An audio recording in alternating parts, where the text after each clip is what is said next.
I am Sarah Parker, 48 years old. I am still working hard at my age.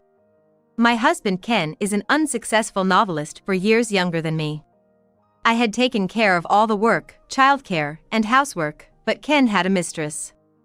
I had heard that mature divorces were becoming more and more common, but I never imagined that my own father and mother would be divorcing at this age. After 22 years of marriage, right? I'm surprised that there is someone other than my mother who can support my father, who is so taciturn and nervous. And that mistress? She's only 6 years older than me. But how much more worthless can my father be, let alone my grandma? I can't believe he's trying to live with grandma and his mistress in this house Mom bought. It's not that he's brazen, but as a son, he's pathetic. It's really reassuring to know that my son Harry is on my side. Have you moved in yet? My new daughter-in-law and a baby are coming tomorrow. My mother-in-law has arrived. She is totally planning to stay in this house. But I had a head start. I'll be gone in 3 hours.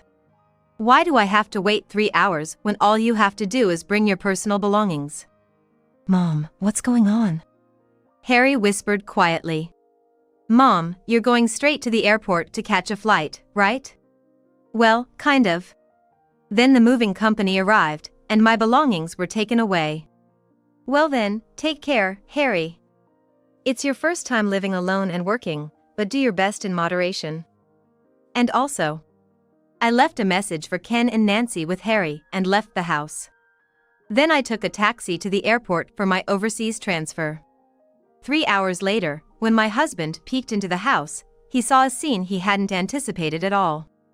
What? What's going on here? What I do with my house is my business. Don't assume I'll always be the yes man. I thought back on the history between me, Ken, and myself. Ouch. Sorry. A male student who bumped into me fell on his buttocks with such force that the contents of his bag were scattered. I gathered up the contents of the bag with the student. All that paper, are you writing a novel? Yeah, well. Oh no, I'm going to be late. I rushed to the station. When I slipped into the train, it was surprisingly empty and I was able to sit down. Oh no, I still had some of that guy's manuscript in my hand. The next day, I looked for the male student from yesterday and quickly found him. Ken Parker. Can I read the rest of this novel? I was reading it on the train yesterday and got so absorbed in it that I was almost late for my interview. You are very talented. If you have any more novels you're writing, I'd love to read them. I have become a fan of Ken Parker. I guess I'm fan club member number 1. Ken was frightened throughout the interview, but he looked embarrassed because I praised his novels so much. He still has a childlike face and a young age. And yet, the novels written by Ken express the ugliness and cruelty of human beings in a disgusting way. Ken quit college on his own accord when he was in his sophomore year of college. With her individuality and unique worldview, Ken did not seem to fit in at school. Because, when I came to college, there was no you. I had graduated from college, was assigned to the secretarial office of a major company, and was busy. You could see me if you wanted to. I'm off on weekends. I had no choice but to ask him out. Ken would never ask me out even if I waited forever. Ken, I think I'm pregnant. Really? You really don't react well, Ken. You don't show any emotion at all. Because if we were doing what we were doing, of course we would have a baby. Just don't forget to clear the hurdle. I was 26 and Ken was 22. Pregnant. Aren't you ashamed? You are a 4th-year working professional at a prestigious company, aren't you? Seducing Ken, who is younger than you, and getting pregnant before marriage is shameful. I don't approve of you giving birth. First of all, Ken is only 22 years old.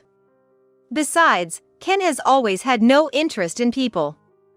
Even if a child is born, he won't help raising it and he won't love it either. Although he is not well known yet, Ken will become famous someday when his novel becomes a hit. In order for that to happen, Ken needs an environment where he can concentrate on his novels. He won't work, won't do housework, and won't raise a child. Are you ready for that? My mother-in-law, Nancy, was like a machine gun.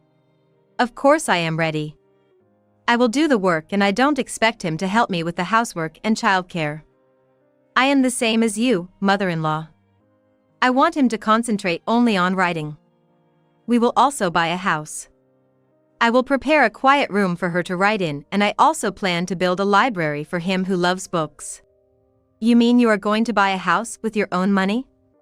Aren't you going to ask for help from your parents' family? For years after graduating from college, I don't think you have that much money saved up. I have $100,000 ready as a down payment. I'll cover all monthly mortgage payments. I've arranged to pay it off by the age of 46. Seems all set. Nancy reluctantly agreed to marriage. But no wedding or reception. Tea after an all-nighter hits the spot. Not your usual coffee, huh, Ken? So, why are you so frantic, Sarah? I told you, I'm going back to work today. Harry starts daycare today too. What about my lunch? It's all prepared. In the fridge, just microwave it. I don't know how to use the microwave. Come on, Harry. Let's go. You have a lot of friends. Don't ignore me, Sarah. All right, Ken, I'm off. See you later. I ignored a disgruntled Ken and hurried out of the house. After taking a one-year childcare leave, I returned to work today. My ability to speak French was highly valued, and I was assigned to be the first secretary in the president's office among the elite secretarial department. Overseas business trip? No, you can't do that. I can't live on my own, you know. Then, would you like to ask your mother to come? Wouldn't she take care of you? Well, it's better than calling a babysitter I don't know, like the last time. She didn't talk to me for a long time. That day, Harry had a fever from the morning and I couldn't leave him at the daycare center, so I asked for a babysitter on short notice. I told her not to talk to you since you'd be in the writing room all day. There is a mini fridge in the room and a bathroom in front of the room, so I thought maybe she wouldn't cross paths with you. But that's a poor excuse. Well, I understand. I'm okay with my mother. A few days passed, and then my mother-in-law came to our house. It seems that she is happy to do something for Ken. In return, she is not at all fond of Harry. I couldn't go on an overseas business trip without a care in the world, and I was worried about Harry from beginning to end. Harry! No! My mother-in-law, Nancy's fury flew again today. How many times do I have to tell you? Your father is working in the back. Don't jump up and down, and don't make any noise. And don't sing too loud. He's working very hard, don't interrupt him. Nancy, who has been staying with us for some time now, warns Harry, now 6 years old, every day like this. A naughty 6-year-old is a sign of good health. I always worry that Harry will atrophy. However, instead of shrinking, Harry has the guts to talk back to her in a dignified manner. Why doesn't my father go to work? Why does he stay home every day? What does he do at home? The fathers at other houses say they eat dinner together. I'd like to go to a family restaurant or a diner, too. Harry is really cheeky. You took after that from your mother. What kind of education does it take to make you say something like this? Nancy's sermon, or rather, complete badmouthing, was about to begin again. I gave him an older wife of roughly 4 years, but she can't even train her children well. All he does is interfere with Ken. If you don't teach her that a father is a dignified man, he will be violent toward his parents in the future. Oh, I'm scared. He's a pre-criminal. You even seduced Ken to get him, but you put your child before Ken. Once you got him, weren't you satisfied with that? I feel sorry for Ken who was tricked into marriage. You are always talking about work, work, work. Do you understand that I am the one who has to clean up the mess in the end? You said you would do all the housework and childcare, but you still can't do it. I wonder what would have happened if I hadn't been there. I was listening from right to left. It is true that I sometimes rely on Nancy when it comes to Harry. But Nancy had only Ken on his mind. When is Dad going to be successful? He has been writing novels at home for 18 years, but his books have never been published. Is he taking any action on his own? He's basically waiting for things to happen, and that's not working. He seems to be looking at various novel submissions, but so far nothing has happened. I've even submitted to publishers on my own. But the busy publishers don't read them. I don't think they are interested in reading it. I think he told me that some publishers have banned him after he brought his work to them so many times. Maybe he doesn't have any talent. If someone doesn't tell him, he probably won't wake up. Because, how long has he been writing? Ken said he has been writing since he was 14 years old, so 26 or 7 years, I guess. He wrote about his thoughts when his father passed away, and his homeroom teacher praised him for it. That's why I heard he started writing novels. You and grandmother are terrible. We have to tell him. There are novelists who were first recognized at the age of 70. If you don't give up, you have to believe that one day it will come true. I believe in his talent. No way. It has been 30 years since Ken started writing novels. Finally, good news arrived at our house. It was a fluke. It was my least confident story. It was the first novel I had ever written with a different twist, and I had no idea it would win a special award. What's happened to me for the past 30 years? Instead of being pleased, Ken is becoming more and more distressed. This has been the case since we first met, but he is very difficult to deal with. His anger vectors are slightly off from those of other people. That's how sensitive, nervous, and pure he is. Green Publishing handles a lot of books that are known only to those in the know, so I think it's a good fit for you. But it's not a serial, it's a short story. It's just a one-time relationship. I might have to change my style, you know? I've heard that many people in the entertainment industry hold back from doing work they don't want to do. If you have a problem with that, you must be a great person yourself. Perhaps not liking her words, Ken returned to her room in a foul mood. The next day, the editor, Shelley, came to our house. I'm Shelley, and I'll be in charge of Ken from today.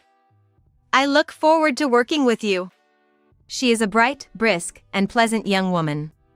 Ken was in a good mood. Is your wife at home every day? I work on weekdays, but I think my mother-in-law is there every day. My son is a college student and has finished job hunting, so sometimes he just hangs around at home. I try to stay out of the family's way as much as possible. He's not used to this, so I may cause trouble for him. I will try my best to support him. From that day onward, Shelley began to visit our house frequently to help Ken with his writing. Would you like to join us for dinner? Shelley, who had come to pick up Ken's manuscript, was sitting on the sofa in the living room, apparently still waiting. If Ken doesn't give it to me by midnight today, I won't be able to make it in time. Ken's short stories are short, so he has an early deadline. Over dinner, Shelley praised Ken's work from beginning to end. I've become a fan of Ken's. These lines were the same words I said to Ken 22 years ago. Ken's novel was a shock to me, even though he seemed so kind and gentle on the outside. I'm completely taken by Ken's work. I'm impressed with you, Shelley. My wife has never once praised Ken.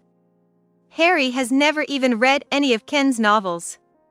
Since the son of a novelist is so cold, it must be because of the way his mother raised him. Depending on today's short story, that means there's a possibility of a serialization, right? I'm pushing hard for it. Somehow, my husband has changed since Shelley started working with him. He takes care of his appearance and shaves his beard every morning. The other day he went to a barber for the first time in decades. I used to cut his hair at home, but it was a rare visit to a hair salon. And he's at home in his sweatshirt and chinos. Something must have woken him up.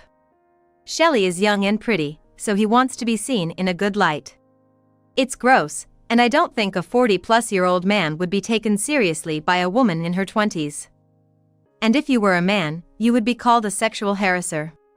Harry always says harsh things. He must be growing up.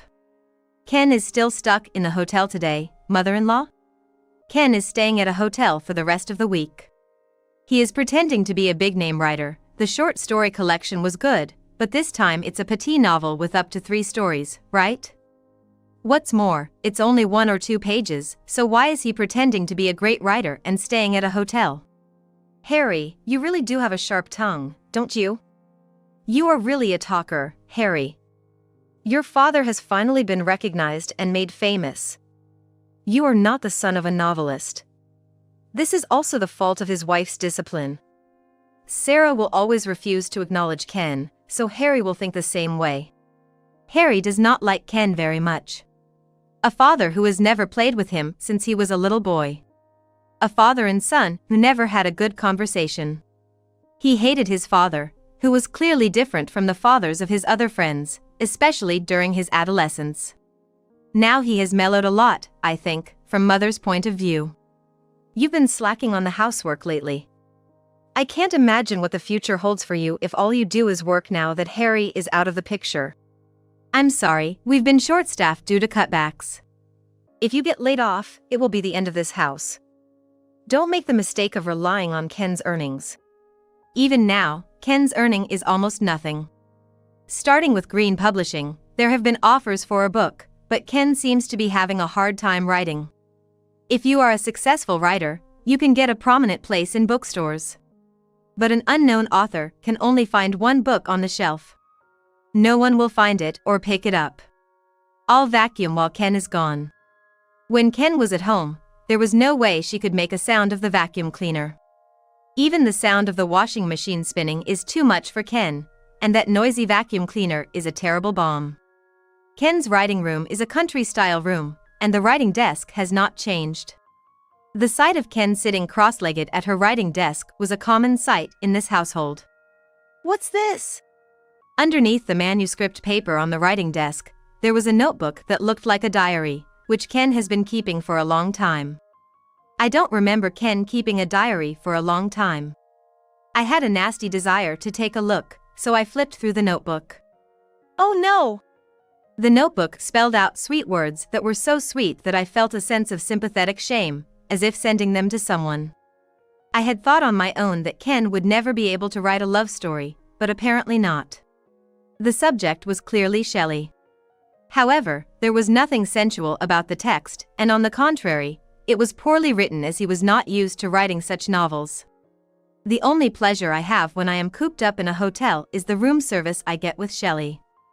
Every time, I am fed up with the small menu, but Shelley always orders a club sandwich. As for me, I always get lost and can't decide what to order. Recently, Shelley-san has started to show her true self, and I am sometimes amazed. My wife is a strong and capable person. She has never once expressed any weakness to me, nor has she ever taken advantage of me. On the other hand, Shelley, perhaps because she is young, spoils me and is selfish. Why are you leaving? She said with a tearful look on her face, so I stayed at the hotel 1 more night, then 2 more nights, and so on. I get tons of texts, emails, even when I'm home. I'll die if you don't come over right now. You have to reply to my emails 10 times a day. Such selfishness was new to me. In the beginning. Recently, she has become bolder and is pressing me to do it in my room at my house. But I want my writing room to be sacred to me. So when I strongly refuse, is it okay if I scream out loud now and lie and say I was forced to do it? I wonder what Shelley likes about me, which is also true for my wife. If I were a woman, I would not have chosen her as my first choice. I have no money, no status, no honor. I close the notebook and take a deep breath. I was disappointed to see how ordinary Ken was when it came to love. I was shocked that Ken, who writes like a man so obsessed with his delusional world, could be so ordinary. Then, a little later, my anger started to boil over. It was filthy to have relations with a mistress in this very room. I'm sorry to bother you. Oh, I see your wife is here today. Is something wrong if I'm here? No, I heard you were busy with work. Would you like to have tea time? I got a nice cup of tea. I brewed tea in a teacup and offered cookies along with it. Shelley didn't fidget, and it was again frustrating that she was so imposing. I'm looking forward to Ken's first book. I have a feeling that it will be a masterpiece, since he is so talented. I don't think it will sell well, though. Ken is hurt that his wife would say such a thing. You always act like an onlooker, but I hear that you are the one who has inspired Ken. You are the first fan, aren't you? Aren't you the first now? That's because I want the writers who are assigned to me to write good works. It seems to be more than a relationship between the editor in charge and the writer, doesn't it? I am often suspected, because we are very close. So it's not unusual for the wife to get jealous, so I don't blame you if you think so. Please wait a moment. I forcefully brought Ken in the writing room. This situation would not start without Ken. What's wrong with you, forcing me to bring her here? Ken, you are having an affair with her, right? I never expected it to happen to Ken until now, but... There's no use in deceiving me, I've seen Ken's diary. Ken was dismayed. Ken was upset. Compared to her, Shelley was completely unperturbed. If you found out, it can't be helped. I'm in a serious relationship with him. We have a connection from our previous lives. In a previous life, we had a heart-to-heart. So we are destined to be together in this life. What's so good about an old man who is 10 or 20 years older than you? Is it possible that you like old man? Can you please stop talking about such low-level stuff? I believe that the reason he has not been able to sprout up to now is due in part to his wife's influence. His wife, who is supposed to be closest to him, has not given him any stimulation. A story can't be born in a monotonous daily routine. Ken, is that so? Do you think it's my fault that you couldn't sell? No, I'm not looking for that from Sarah. You are also honest. You were on the verge of giving up, weren't you? You don't need a useless wife anymore, do you? I wouldn't call you useless. Sarah has a stance that she will not interfere with my work. Well, Shelley is my best partner because she knows what's going on in this world. Why don't you make it clear? Why don't you make it clear to her that being with me, and not your wife, is the right thing for me to do in life? Well, I guess that's the way it is. I was too shocked to say anything back. I could not believe that Ken thought that my 22 years with her were meaningless. Why don't you announce that too? But... Ken seems to have some guilt, but I don't want him to be merciful now. If Ken wants to throw me away, I'd rather be abused for throwing me away. Sarah, actually, I'm having a child. It looks like I'm going to be a father again at my age. You've never even held Harry in your arms. You haven't done a single fatherly thing, but you think you can do it with Shelley's child? As Shelley told me, I need to broaden my horizons and experience more things. That is not Ken. Ken is the one who constructs stories within your own worldview. If you can change your opinion so easily just because Shelley gives you advice, why don't you quit being a writer? You have no talent. I tried to suppress the urge to cry out loud, and threw out the one word I should not have said. As you wish, I'll divorce you. Nancy was completely fooled by Shelley's performance and was overjoyed that Shelley was coming to marry her. Then Ken and I divorced. At this juncture, the offer of my overseas transfer came up, and I immediately jumped at the chance. Sarah was going to move out. Do as you please. The day of the move came, and Nancy was impatient for me to get started. I'll be gone in 3 hours. Ken, Shelley, and Nancy still did not know what that meant. I got in a cab to catch my flight after the movers had taken my personal belongings away. I really wanted to see it through to the end, but I left the rest to Harry. This is what Harry told me afterwards, 3 hours later. What? This situation? A large family had moved into our house. They have 5 children. And they are all boys. Both Ken and Nancy were stunned. Hey, what's going on? Let's call the police, we have a family member we don't know. Oh, wait a minute. I have a message from my mother. I'll read it. The house is in my name, I made the down payment of $100,000, and I have been paying the loan for 22 years. I have now finished paying it off. I thought about selling it due to an overseas transfer, but I thought it would be sad to lose my family home to Harry. I have decided to rent out my house, complete with appliances and furniture, for a limited period of 3 years. I will be able to earn income from rent. I will come back to this house in 3 years. Therefore, Ken, mother-in-law, Shelley has no right to live in this house. Please leave quickly. If you do not comply, I have asked my lawyer to take appropriate measures.